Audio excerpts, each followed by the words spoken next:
Hey everybody, how's it going? Andrew here. I just want to say real quick, if anyone is struggling to define their goals or don't have a plan in place with your game marketing, and because of that, it's making things challenging for you, then take a moment, go to my website, rengenmarketing.com, and if you haven't already, subscribe to my email list. Why? Because doing so will get you delivered right to your inbox a free marketing plan template specifically designed for games. Look, I've already verified recently that 2 college professors have used this in their courses and shared it with their students because they understand the value and how helpful it is for them to plan out what their marketing looks like. What's really awesome is simply the fact that these professors are incorporating marketing and this level of marketing into their courses because, again, they understand the value that marketing plays. So it's really exciting to hear this. But on top of that, lots of other people have utilized this template, have found it really helpful for them to further define their goals and provide them clarity and direction in what they need to do to make things happen with their awareness efforts. So again, if any of this sounds like it could be helpful for you, then please just check out the website, rengenmarketing.com, scroll down, sign up for that email newsletter, and then right to your inbox, you will get that free marketing plan template. So again, can't thank you enough for being such great listeners. And now let's get right to the show. Hey, everybody, and welcome back to another episode of Indie Game Movement, the podcast that talks about the marketing and business of indie games. I'm Andrew Pappas. I'm going to be your host today, and we're going to be talking about adapting to game market trends and topics. Now, adapting to any kind of trend can be very challenging and sometimes impossible, but sometimes having the right mindset, information, and creative approach can go a long way in finding all sorts of opportunities in the constantly shifting games market. In today's discussion, we're going to explore a few current game market trends and topics and dig as deep as we can to reveal a ton of opportunities and how indie studios and developers can capitalize on them. So that's what we're going to be talking about right here today on Indie Game Movement.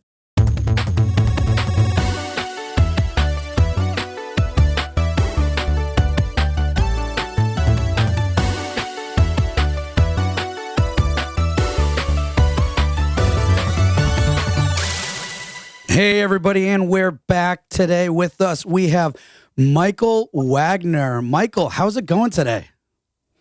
Doing well. It's a bit of a jet lag after the holidays, but surviving, kicking back in the shape here. Yeah, and I mean, you were doing some serious traveling because you're based in the UK? I'm based in the U.S. I was originally based in Wisconsin. Sorry, I'm originally from Wisconsin, so I was over there, and I'm based in the Netherlands now. Netherlands, that's it. Yeah. And you just did some traveling. Yeah, exactly. Yeah, had to go back and see the family. So awesome. Well, glad that you had a good time. And for those of you who don't know Michael, he's the senior market analyst at Newzoo. And real quick, because I'd love to share more about a little bit more about what you do there. But what is Newzoo exactly? So Newzoo is a market data and analyst, or I should say market data and consulting company.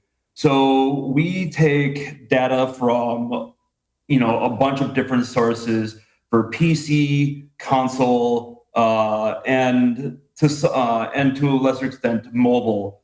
But we do have PC and console data where we just take that data, we look at MAUs, and all the engagement metrics, the revenue metrics, some Twitch viewership metrics, as well as we also consolidate, or we take that and we put it into a bunch of data processing, and we say, all right, this is how big the games market is. Is it 123 billion? Is it 23 billion? Is it rising? Is it falling? How big is this market? And then we also look at a bunch of different stuff. So we'll look at how many players are in each ecosystem. And kind of use that to kind of gauge where the market is going over the course of time. And aside from our hardcore data that we have, where it's all very game centric, we also do like global gamer studies. So we look at like the how gamers kind of think and interact with games, and also we do some branding stuff in there as well. We do the game health tracker, which is a funnel of data for that you can take and cross over a bunch of different games and see where your funnel lies, as well as kind of crossover metrics.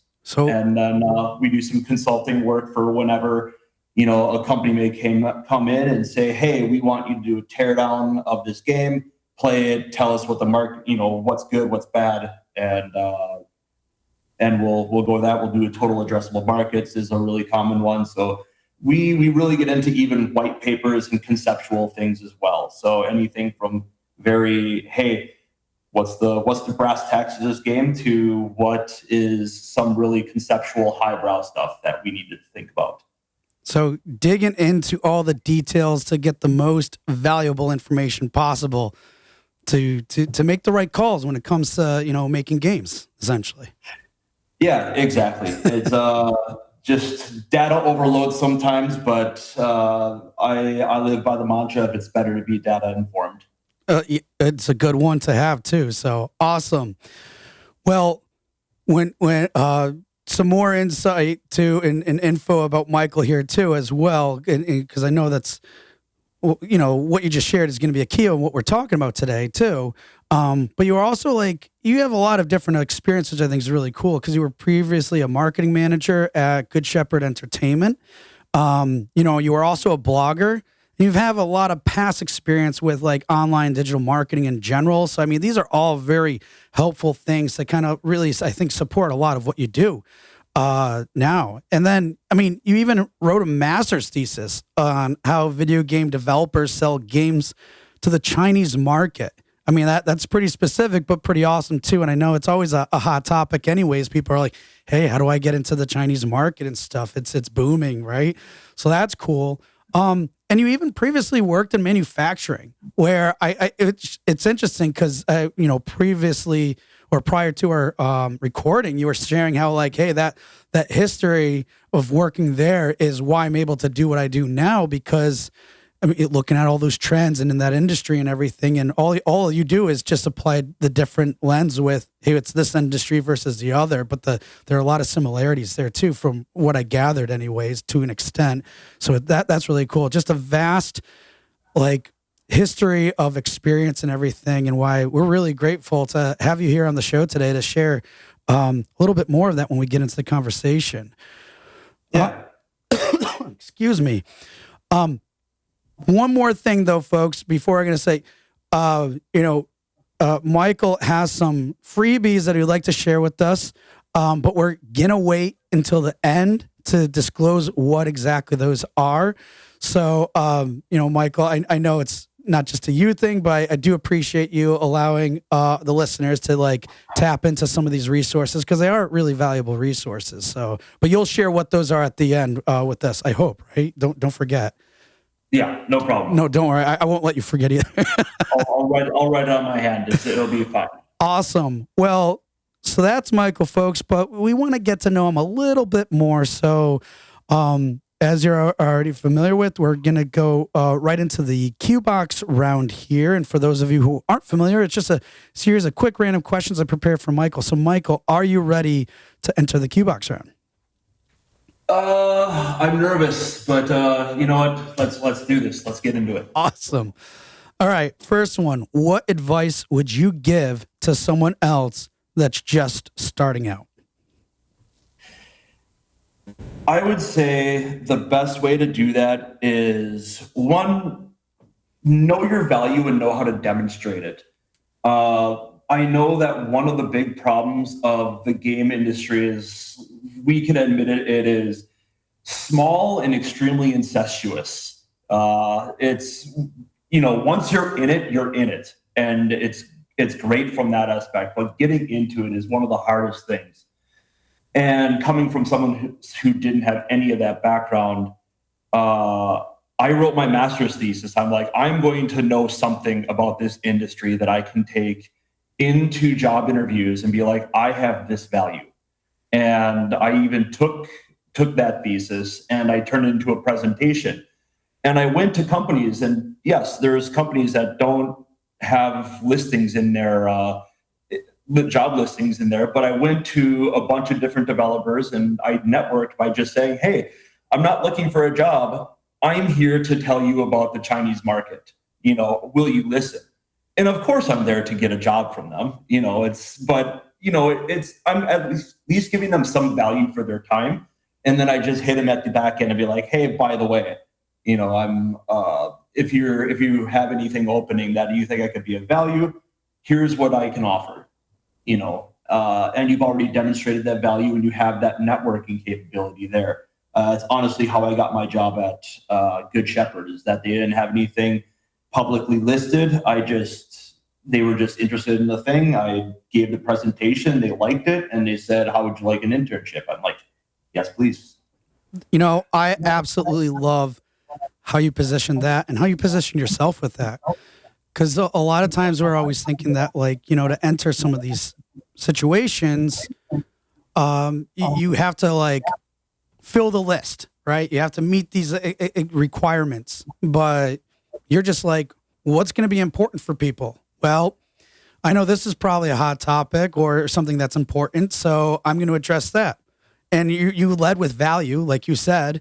And then in the end, so by the way, if you need help with this, and they're probably like, I bet you some people just their mouths are dropped like, damn, right? And if you make that impression, then the next thing to follow, they're probably going to listen to you. Even if they don't have something, maybe they might be like, okay, we were talking about this in a meeting last week. We weren't thinking about pursuing it, but this seems like a good opportunity we want to take advantage of. And boom, you're the one who presented the opportunity. It wasn't anybody else. So anyways, I digress, but I love how you positioned yourself there. It's a great answer to that question. So thank you for sharing that story. Sometimes you have to make your own opportunity. Exactly. All right. Next is, what's one habit you do to keep a clear and healthy mind? I'm kind of in a blessed position. I kind of have two answers for this, because I'm kind of in a blessed position that I have not had to wake up to an alarm in probably 5 years now. That's good. I just naturally wake up, and I haven't had a job where I'm required to be in at a specific time to punch in. But honestly, having a really good night of sleep and doing that on a consistent basis is one of the big breakthroughs of my life, really, is just being able to have a full night of sleep. And the other is exercise, whether it be lifting, running, doing literally anything that's not sitting down and watching TV or anything, just to get your body in a shape where it wants to be active, puts the mind in a good shape. Absolutely love it. And great advice too. And last but not least, what game are you playing now? I am not a single game type player. I have ADHD to the max when it comes to games. I have my backlog is something to be ashamed of. But so I end up playing probably about 5 or 6 games at once, where I just chip away at these games over the course of time. But right now I'm playing Inscription, published by Devolver. And then Minish Cap, the Halo, the Master Chief Collection. I went back. I'm like, I need to actually replay this in full. So crack off a mission or two a night or something. And then I just finished Super Mario Wonder. It's, I think, the only game I've played that was released this year. And it was awesome. You can just see it. The game oozes creativity. I love it. I don't know. I am typically a one game person, but that's awesome that you've got so many going, and those are good games too. And Inscription's definitely one on my list, though.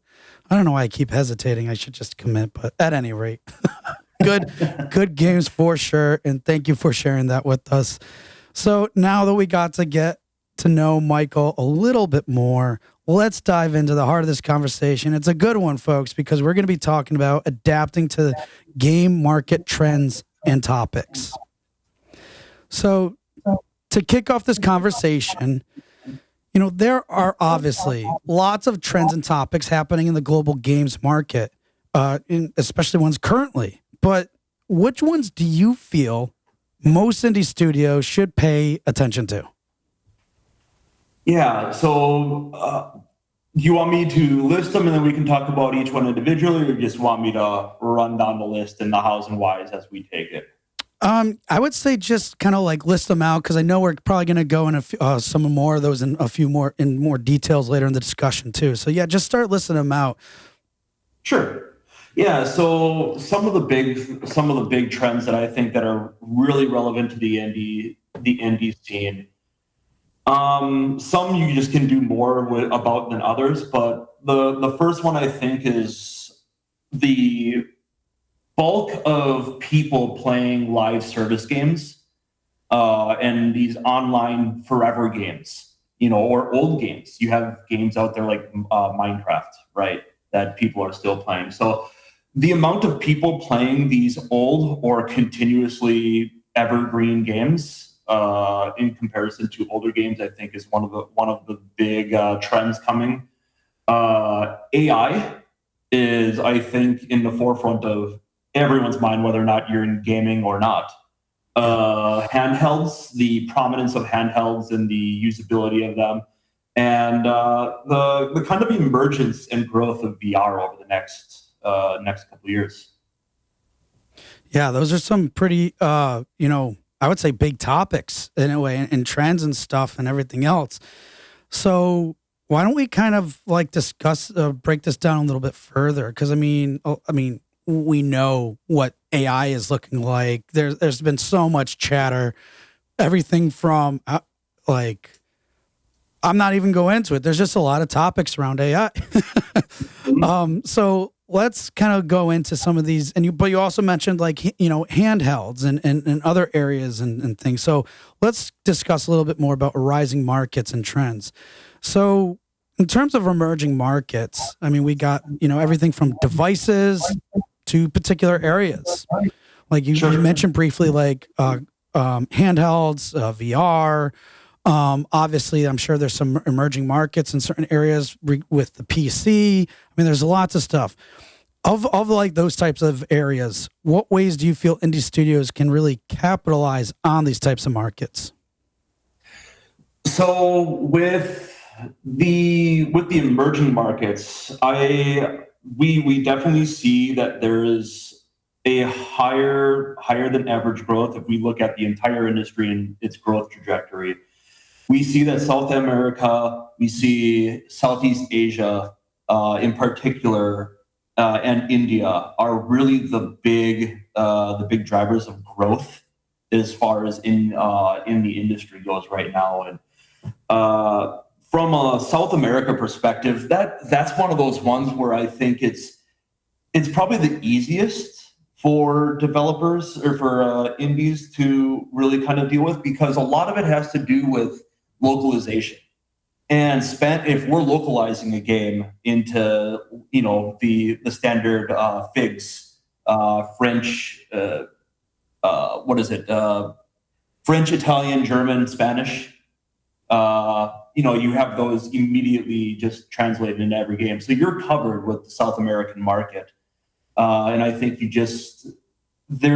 if you want to capture there, you have to really start doing performance marketing or influencer marketing in that area. Particularly if you're not from there, you probably don't know how to necessarily market it. So you just kind of have to go with your available ground troops with the influencers. And then with Southeast Asia, the trouble with Southeast Asia for indie developers is that it's not like South America where there is one unanimous language that completely engrosses the area. You're dealing with Malaysian, you're dealing with Tagalog, and you're dealing with Vietnamese and Thai, and even smaller local languages that are on that level. But also just the fact that these emerging markets are not fully capable of necessarily buying full price games either. It's not going to be the top of your list of places that if you're betting big and you need to make sales, your best bet is probably to stick to the traditional European, US, and East Asian markets. I think that these are areas, though, that in the next 5 to 10 years, we do have to take very close look at in how we market to these areas, because they are going to become big. You bring up some interesting points too, because, and I know with some of the work that I do in clients, there's always the talk about price point and what's like the proper value and perceived value and all that other stuff, and understanding the markets as a whole globally, where that, that's going to somewhat dictate what markets you try to enter. But let's say you could look like, I think what you're sharing here is giving insight to, let's say, someone that's solo dev, small team, that maybe they don't have that, a larger price point doesn't warrant the type of product that they're putting out commercially. But then with more, but being strategic about it, it's like, hey, look, everything from, if we just focus a little bit more with some localization aspects, maybe different emerging markets and stuff, we could position ourselves pretty well in accounting for this, and then kind of like look ahead and be like, if we now know this area is going to grow into this, that could help support our efforts now and build up to maybe longer term plans down the road, because we looked at these things a little bit more strategically. So I think it's interesting because it really positions, it's what you're saying sounds like people could position themselves in such a way that really accommodates to where they are in their journey, and can support them, in the future with whatever those goals or objectives are. Yeah, exactly. And there's always going to be a level of cultural difference as well in games where, some games are also just not going to necessarily speak to that market. We do have that kind of crossover, even with Japanese games to American and American to Japanese games. There's just certain cultural bridges that I think that groups of people are not accustomed to necessarily bridging. But you just have to find out. We just have to find out what is kind of like the go-to games in those areas. Yeah, exactly. So, no, I love that you share that with us. And at one point you mentioned, and I thought this was pretty interesting too, localization, but not just from the perspective of, hey, where is the game going to be localized, but also like essentially from a marketing strategy, right? Like, hey, reach out to influencers in these areas if that's part of your focus and what you're trying to achieve. So that said, I want to maybe bring it back a little bit at a higher level, because I think it relates to this, but clearly it seems that influencers and content creators, as I'm sure all of us know listening, are a continued and great source that really can impact and aid success of studios or games, right? So what are some of the factors that support this statement that can help indie studios better understand like how to leverage their marketing efforts with an influencer-focused strategy? Yeah, I think one of the big things that I've kind of come to consider is to take a more, not less approach. In meaning that don't try to go for the big shiny influencer out there, especially if you're on limited budgets. That big influencer that's sitting on like tens, a couple thousand, 10,000 viewers, or in the case of a YouTuber, a couple million views on their channels. That's not necessarily a financially wise strategy, but also if you have a situation where you choose influencer because they have the biggest reach and they can influence other people on a mass scale. If that influencer doesn't click with that game, well, now you're just negatively influencing everyone that watches them. Right. And all you're doing is tainting your pool in a faster way. So so what I like to do on a limited budget is actually go after a bunch of smaller influencers that maybe get 100, 200, subscribers, maybe even high double digits, where these are people who have, one, extremely close connections with their community and are more likely to probably positively influence their community, particular communities, where, because of those parasocial relationships, more people are like, oh, I saw this streamer, I want to play this game, rather than the kind of more informal ones that you get if you have a XQC or some of these massive streamers that have, when you look at their chat, it's just they're not even reading it because it just goes so fast. Right. Yeah. So, I think going after the smaller ones, that one is going to have a personal and personality connection with that game. So when I was doing the Eternal Cylinder, the influencer marketing for Eternal Cylinder, it was a game that had a lot of really cute animals, but had a very deep kind of brooding storyline.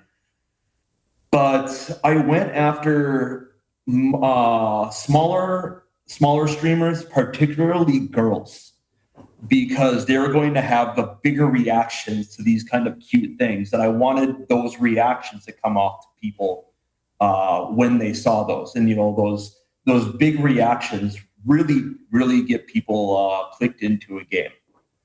But also, don't just stick to the English-centric influencers, because they're kind of broad and they can get everyone. Particularly in countries like Germany and Italy, France, if you get native speakers that stream in their native language, I find that those games perform much better in those markets when you have those native speakers. Particularly if you go to Russia, China, Japan, you're going to have the English adaptation is not necessarily going to be as high in those countries. So having native speaking influencers is also going to be a really big benefit to reaching audiences. Yeah. I love the points you called out to the last two there, getting those moments, because it's how you structured that outreach to the influencers was very tailored. Now, a lot of times we think about, find a creator, a content creator, influencer that plays your type of genre games or whatever, right? Has a similar audience to yours. But then you took it a step further, being I know that people have this reaction. I know that's what resonates with people. I'm not just looking for the relative audience or influencer. I'm also looking for what type of reaction they will deliver. That is where we know that connection is made, where we get the players in the chair, playing the game, whatever, having that experience. So you're very specific and targeted in that. So that's really great, because I think a lot of us don't necessarily think about those aspects of an influencer campaign, right? It's very down in the details. And then the second part is, and I can actually attest with some seeing this similar thing happen, where you were saying hey, if you get again, it goes kind of back to localization, but you're working with native speakers that are influencers, and they can do that. One client I worked with, they had a good relation with an influencer, pretty big one that's established in France, and that was a very, very big contributor to a big uptick in sales for that game, or at least, because of that presence and because of how focused it was within that community. It's all of a sudden you see a good spread, around your top top 5 demos or geos, right? And then all of a sudden, out of nowhere, France jumps to this like the number 1. And exactly. But it's crazy how that works, and you, I know this from experience, and obviously you do too. And it's just good. It's good to and reassuring to hear that, as because I don't think we often think of or lead with that as a possibility when it comes to our strategies. Yeah, and I think one of the other things too is you have to think about which medium is your game going to perform better on. Is it going to demo better on? Yeah. Some games are just going to do better on a stream. They're a great streaming game. Some games are going to be better in a YouTube stream. I particularly like for longer games, or I should say for like single player story driven games where your focus is on the player. I want to deliver you a great story. But the problem is that if you go out to an influencer and they just stream the entire game, and then you see the entire game, you see the story, now there's nothing left to play for them. You know, that experience they've shared with the streamer, but you're probably not getting that sale anymore. So in that particular case, I tend to prefer more of a streamer, but then you say, hey, you only have to play it to this part. And it usually, like, particularly if you have a nice little hook at the end where, you know, something big happens, then you say, hey, play it to this and I'll, you know, we'll work on that. You don't have to play the entire game. Yeah. So you're not taking up a bunch of their time. They're not going to get necessarily burnt out on a game that might be too long or to, you know, have some low parts in there. You have a nice catered experience for your fans, and you still have people that have a cliffhanger to go, well, shit, I want to buy this game. Exactly. No, really, really great additional points there. And again, I think this just provides so much more insight and detail to how you can really approach creators. And again, because I think a lot of us just think of it just so at a higher level where it's like, let's run a campaign, let's get it out there. And that's the extent of it. But there's so much more that we generally don't think about. So I love that you shared that. Now, I want to kind of switch gears a little bit here. And I know the work you do and the stuff we're talking about, there's so many different things. I mean, we could probably be here all day, honestly. Well, I want to get into some hot topics, as I probably said that word like more than enough today. But anyways, I'm going to say it a few more times probably. But hot topics, because we talked Should we start about a drinking game based off that. Maybe. that said, I want to focus on some of those because there are some interesting ones, especially that I think are coming to surface with a lot of, you know, indies out there and studios and whatnot. And the one that I think is the coolest one, that's the kind of one of the most alluring for people, is transmedia. Because let's face it, it's become an area that continues to grow.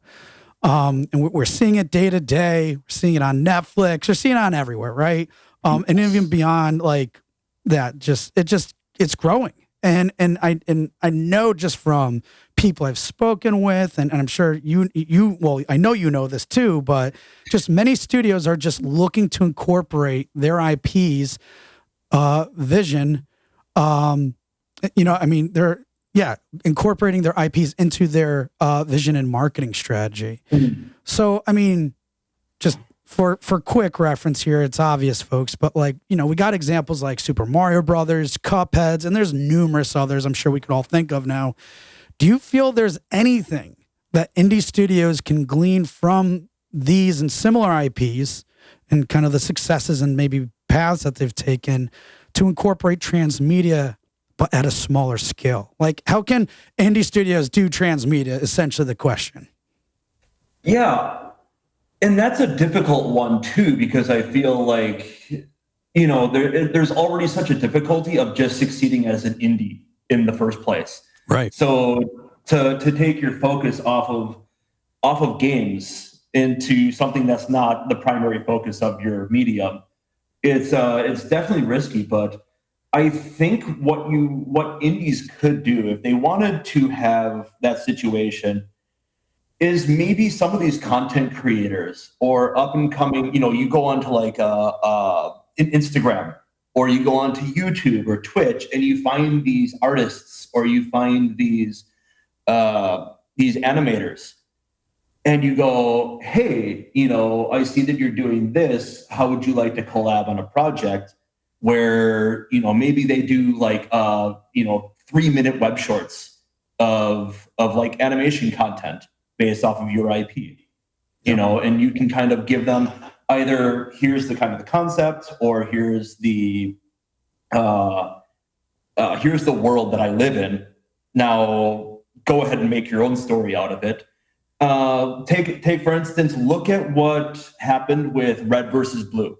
Okay, Deep cut, the deep cut these days. But look at Red versus Blue, where they basically took a glitch out of a game that, would allow you the head bob if you just moved up and down on your stick.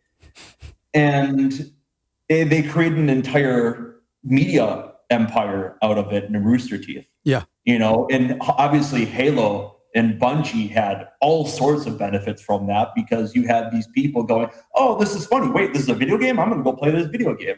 Exactly. Yep. Yeah. So maybe something small like that, where, you find some people who want to make some user content for a 3 to 4 minute video, 5-minute video that's just kind of interesting and engaging, and then people kind of go, "Oh, that's interesting." But also, don't overlook TikTok or anything, because that TikTok is a monster when it comes to platform awareness.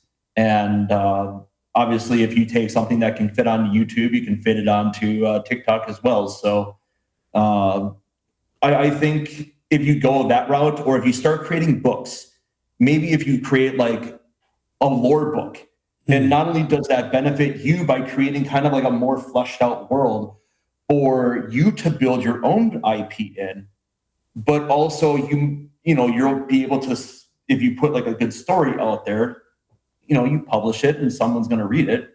Maybe it turns out well, maybe it doesn't, but I think it's still content for you to share with your fans. Yeah. I mean, and I think those points are great ones, because a lot of us, when we think of transmedia, they're like, oh, it'd be great to have a Netflix show on our on our game, right? And it's like, but what is really required for that to happen, to even entertain that potential brief discussion with an entity like that, right? Yeah. And there's a lot, obviously, because I mean, you got to look what's the end result, and what are they getting out of it. It's always like keep the person you're talking to, what's the interest. So starting at indie level, I mean, everything you outlined is pretty much really user fan focused, or at least audiences that are aligning with that at a smaller scale. And what's also achievable. I mean, what kind of work effort goes into properly communicating this vision of what the transmedia is for a TV show?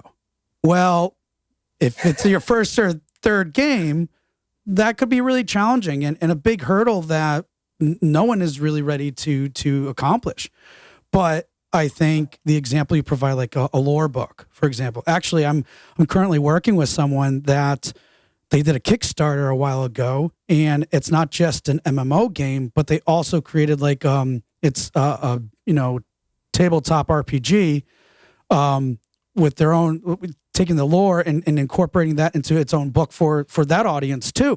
Yeah. Which garnered a lot of attention, because they took those two, they knew the audiences and how they related, even though you're going from video games to not to tabletop.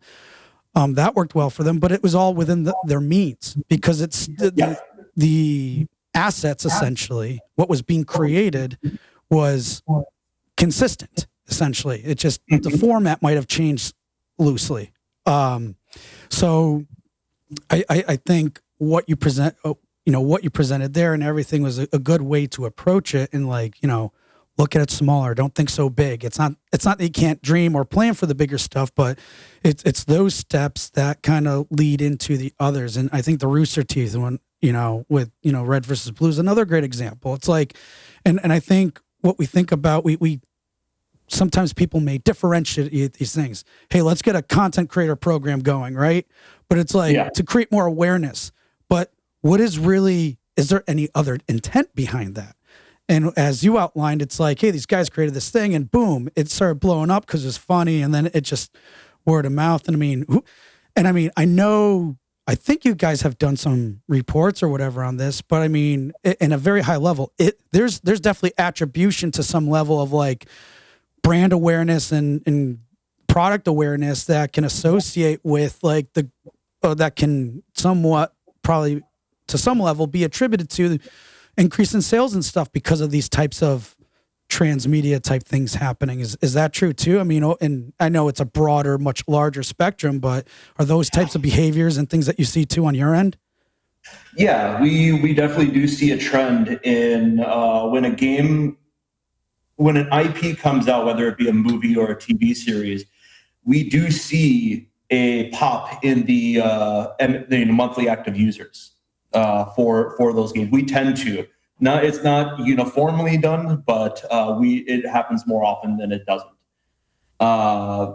And we also found that the longer the series was on, so like take, for instance, Last of Us. Okay. Last of Us was parsed out over weeks. It was a standard serial weekly event. And we saw that the MAU for that particular show lasted, the increase lasted longer than, say, The Witcher, where that comes out but it's all bucketed in one. You can binge it, right? Right. Yep. So what does everyone do? They binge it. They get done with it. They go, oh yeah, Witcher. Maybe I come back and play that or something. And that's all fine and great.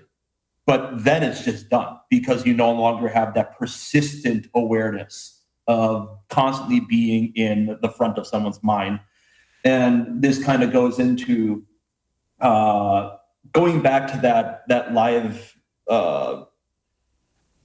going back to this trend of we are in an attention economy. Mm-hmm. That means that you as a developer are not competing with just video games. You are not competing with if you are making a roguelike, you are not competing with other roguelikes. You are not competing with other action genres. You are not competing with AAAs. You are also competing with Disney and TikTok and YouTube and people's outside the screen universes, going on vacations and friends. We are in an attention economy, and that means that everyone's eyes need to be constantly attracted to your game. And for a lot of indie developers, that is going to be a struggle because to be able to put out a consistent flow where you are constantly reminding people that you exist is neither short on time nor short on costs. Yeah. But it's a good point and it's a good realization to make sometimes. And again, I think there will be, depending on your means, because this is a big thing I'm a big proponent of, is do what's within your means. Yes, if you're constantly in front of people, that's great. That's the goal. But don't burn out and overwhelm yourself because of it, because you're only human and you can only do so much starting out and so forth. But so it's almost like, find that, but that is going to be the path. And I think that it's such a great example to comparing The Witcher with, I can't think of the other, Last of Us. In terms of, especially with transmedia, it's like, well, look, if, you do it all at once, that's great. You can probably amplify that particular event. Let's say, hey, it's out, full access, great. But then what does that long tail look like? Yeah. So, and again, I mean, this is all we're talking about transmedia here, but folks, let's take it real close back to basics. What is it really doing here? It's whether it's a different medium or not, it's still in a form like a beat, as if you're doing, setting up your marketing beats. And if you just have one big thing, yeah, you can amplify and do everything out. But then again, what does that long tail typically look at? And whereas if you have multiple beats, and you can have big things, little things, whatever things, or just consistent. If and it's different for everybody, but that over time could develop into bigger results. But again, as you said, it's some of these things we're talking about, it's difficult to pinpoint and everything, because it's going to be different for every person too. Yeah, and especially especially when you're leading up to your release, right? The moment you go live and say my game exists to the world, and up until that first release date, you are in a marathon. You are not in a sprint, you are in a marathon, and you need to be able to adjust yourself accordingly. One of the things that I would definitely suggest from like a performance marketing standpoint, yes, throwing money into TikTok and YouTube and Facebook to try to get views and everything, I get the need, but you need to be more particular. You need to be very, as one of the podcasts that I listen to, you throw nickels around like manholes. Be very frugal with your money. And one of the ways that we found doing that is really effective is post normally on the social media like you normally would. And if you see that you get a higher than normal engagement on a certain particular post, put like $10, $20 behind that. Put a couple dollars behind it and boost that post. And then because of that, your organic engagement will also boost your inorganic engagement, which boosts your organic engagement, and it's just going to feed on each other. So you'll get that multiplicative effect in your performance marketing just off of normal posting without having to like hope that your A/B testing worked. Yeah. And then, there's so many good things out of that one alone. And then plus, if you know it works, there's a good chance it could probably work on other platforms too. So it's like, don't like at that moment, you don't necessarily need to reinvent the wheel. Like, let's make another post very similar to this. It's like, why not just use the same post? Yeah. And you don't want to necessarily, keep going back to the well because right after exactly. But, yes. But it's a good Throwback Thursday type post. Yeah. Yep. And then after a while, because one of the things that I did when I was at Might and Delight was I went through all of their posts, their post history, and figured out, okay, what are like the big hitters? What hit? What worked? What didn't? And I would look at like how did engagement increase? How did their followers increase on different posts? And when you do that, when you kind of take an analytical view of your social media posting, you realize the type of content that your fan base is now growing around. And you just realize you can go, okay, I still have to eat my peas, I still have to eat my vegetables and do like the normal things that, putting out new content that might not necessarily reach everyone. But you start realizing, if I keep doing this type of posting, that's going to drive disengagement. And, people are going to keep cycling back to seeing your content. Yeah. I don't know. I have a weird analogy for that too that I learned much earlier in life because it was with like grade school, which was if you could ace every single test you take and never do the homework, and you'll be lucky if you pass. Right? Because of how the cumulative amount of the homework will actually is about almost equal or maybe a little bit greater potentially than to the value of the test and how it's weighted. At least it was for my schooling. But it's like, but if you did poor on tests, like, okay, but you always did the homework, you definitely passed for sure. And I just thought it was such an interesting revelation when I figured that out sometime. I was like, oh, okay, so the homework really matters more than you'd think, even though it seems so insequential at that time. Like, I would just want to play outside with my friends, but there's a reason why they have you do this for a variety. But anyways, from a analytical standpoint, it was just really interesting. But you can kind of carry that back to where it's like, yeah, there's a lot of weight to the tests or the big announcements or whatever. But wherever you can, you want to do your homework too. Yeah, but doing your homework too also prepares you for that test. And when you go live, when you get that opportunity, and I'll go, all right, everything is going live. You've already know what to expect from your fans and how that's going to play out. So you just need to stick the landing at that point. And I think it kind of goes back to that really famous Star Wars or Star Trek quote of it is possible to do everything right and still fail. Mm-hmm. That's just life. Absolutely. Right. Exactly. So it's like, but I mean, hey, it's like, I think that's good because it can help us make us a little bit more humble, and understanding like, hey, this is the reality I live in. But the better you are at understanding, or I would say accepting that, I think you can lead with a better mindset and clarity, knowing like, hey, I know I'm up against this, but hey, I'm going to go against these odds. And I mean, come on, how many sci-fi or not even sci-fi, how many shows have you seen where it's like, it's against all human odds for this to happen? And lo and behold, it happens, right? And I mean, and those stories still happen and everything. And it's like, it's like, I mean, yeah. And sometimes going a different route actually just pays off. You look at Me. Yeah. They came out with Blades of the Shogun, or what is it? Shadow Tactics, right? Massive success.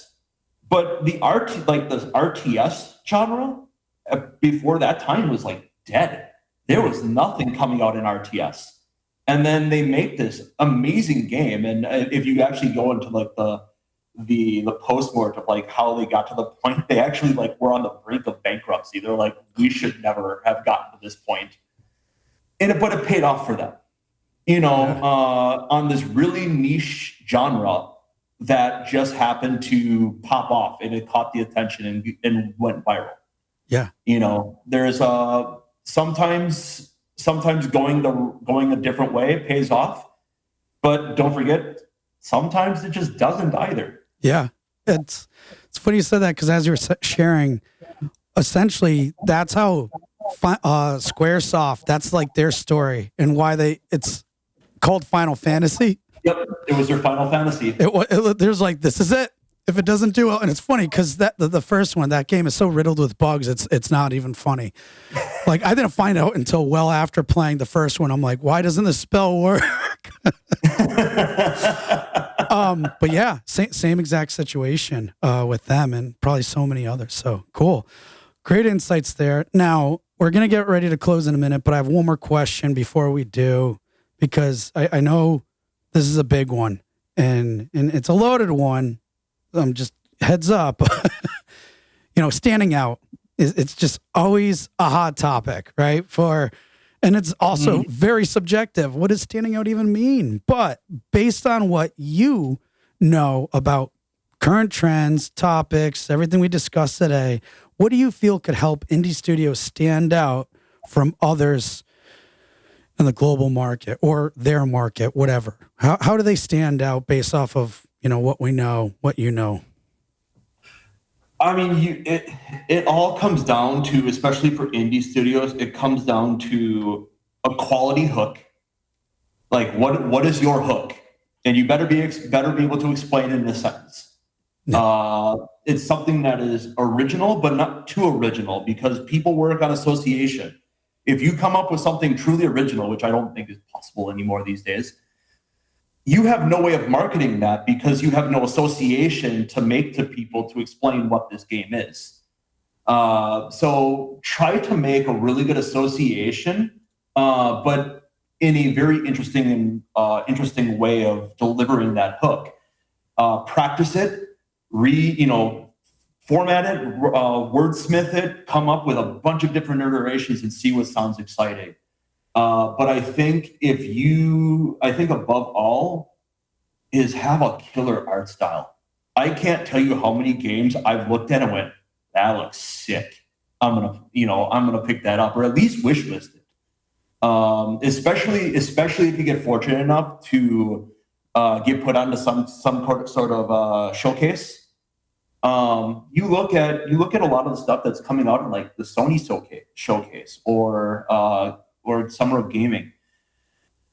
You look at that and some of those games just start blending together. It's like, yep, another Unreal 5 game, Unreal 5 game, Unreal 5 game. It's all the same realistic, ultra realistic graphics, and it just starts blending together. And I couldn't tell you the difference between any of them, at some points. But if you have a sick art style, then immediately you stick out in a group of playing.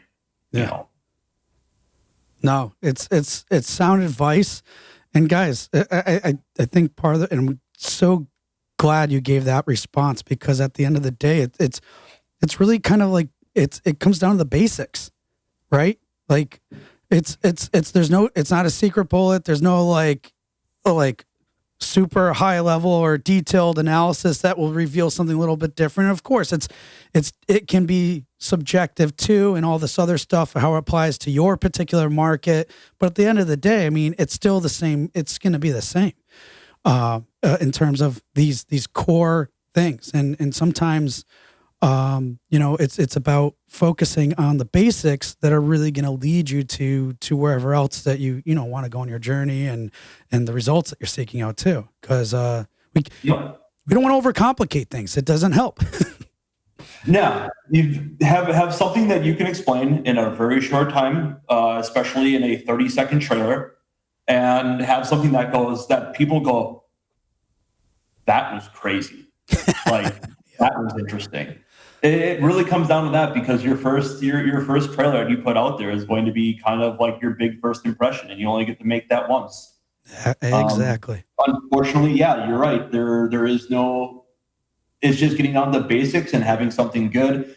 There's no magic formula, unfortunately. Or if there was something that was in the data that could tell me for certain this is the game that's going to make $1 billion, I can tell you I would have started making that already. I would love to be able to say that data is going to take you. Data can only take you so far. Do not be data driven, be data informed. So what's going to work, and then try new things. At the end of the day, the video game industry is a creative industry, and creativity still rules. That and truckloads of marketing money. Yep. So, and marketing efforts too, right? And I mean, hey, time is money at the end of the day. So. Exactly. And if you don't have money, you better have time. Exactly. Yep. Well said. Well, we discussed quite a bit today. So upon closing, what are any tips, suggestions, or anything based off of our conversation today that you could share with our listeners? Yeah, I think kind of rounding it out is the game industry is growing. There's always going to be more people coming in until our population starts collapsing on us. But there are more people out there, and there are people that are going to play your game. You just have to make sure you find your people. And one of the hardest things I've ever heard when I was early in my career was, this is an amazing game that failed to find its audience. Because as a marketer, that is like a shot in the heart. Yeah. Because you didn't do your job well enough. But also I would say, embrace AI. It is coming. It is here. And I know that there might be some people who are like, oh no, I'm doing it the traditional way. Like, that's not creative. It's going to make your life better. I know that there's a lot of pitfalls that you just have to be aware of around IP and everything.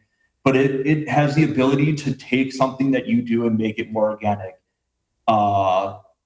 sort of, so to speak. If you have one tree, you can make one tree have AI pound out of, 100 different variations of that tree. Well, now your game feels a hell of a lot better. Yeah. But then again, streamers, don't neglect the tiny streamers. They cost much less money. And if you fail with one, you didn't taint your entire public pool that you're trying to advertise to. So you get more options, you get more opportunities.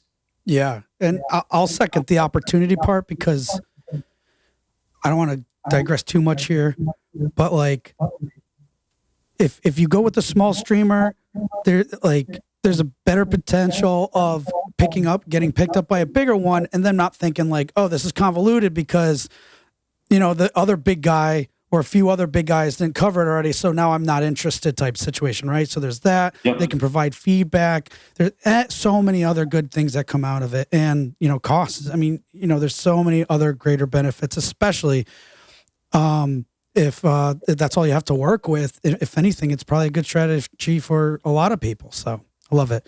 Such great tips to close with. Thank you so much. And before you share some links and ways to get in touch or find out other info, what are these freebies that we mentioned earlier? There's a key one I know that's a big important that actually talks a lot about in more detail what we discussed a little bit today, but there's more. What are some of these freebies that you can share with our listeners today? Yeah, so the first freebie, the big one that we have, is the global market study. And that will basically say, all right, here's how big the game industry is, here's how many players, here's where the growth is happening, here's where it's not, this console, that console, whatever hardware peripherals that you want to have. We do discuss that. So if you want to take a look at the kind of high level free version, we do have that on our website at newzoo.com. That'll probably, I'm assuming you'll probably also link that in the notes. Absolutely. And we also have blogs and reports that we also do where we look at specific little nuggets in the game industry. And it's not just necessarily on a data side, on the game data side. We also provide stuff there on our product and our global gamer perspectives as well. So it's a mishmash of everything that we'll have there, and I highly recommend it. Yeah, and there's actually some of those like articles and such that you've actually written yourself too. So it's like, yep. And then obviously in other colleagues and of yours that are at Newzoo as well. And so and folks, honestly, I've been through that material, and some of you may have too. But it's quite in depth. It's very informative. And there's a lot of insight that can be gleaned from it. So the fact that you're sharing that with us today too, those resources, they can be very valuable. But again, like you said, make sure your data informed, not necessarily driven, because these reports and just any report you look at, it doesn't necessarily apply to you. So, but be informed in how it could be applied to you. And people and audiences don't know what necessarily that they want until they're given it. Yep, that's true too. Great point. Michael, can't thank you enough. So yeah, you mentioned the website before, newzoo.com, pretty easy. You're on social media, LinkedIn. Are there any other links you can share with us? Yeah, we can share some LinkedIn. We're on LinkedIn. We're on Twitter, X, whatever, whatever Elon's calling it these days. But we can link those in the notes as well. Awesome. Well, Michael, can't thank you enough. Super insightful, super detailed. And folks, I hope he was able to give you some other great ideas about how to really make the most out of what you do for marketing so you can adapt to game market trends and topics a little bit better. So, Michael, thank you for being on the show today. Thank you for having me. Hey, everyone. Thank you for listening to another episode of Indie Game Movement. I'm Andrew Pappas, your host, and the show's producer is Mustafa Price. Show notes for this episode can be found by visiting rengenmarketing.com, the number episode of the show. Rengen Marketing is a consulting marketing company that helps indie devs with their marketing efforts. Whether you need guidance with your game's marketing strategy or could use a free marketing plan template, then please visit www.rengenmarketing.com and take action. A special thanks to Dakota Saw for Season 2's opening theme and Melissa Gellis for the new logo design. And as always, Thanks for being such great listeners, and we'll see you next time on Indie Game Movement.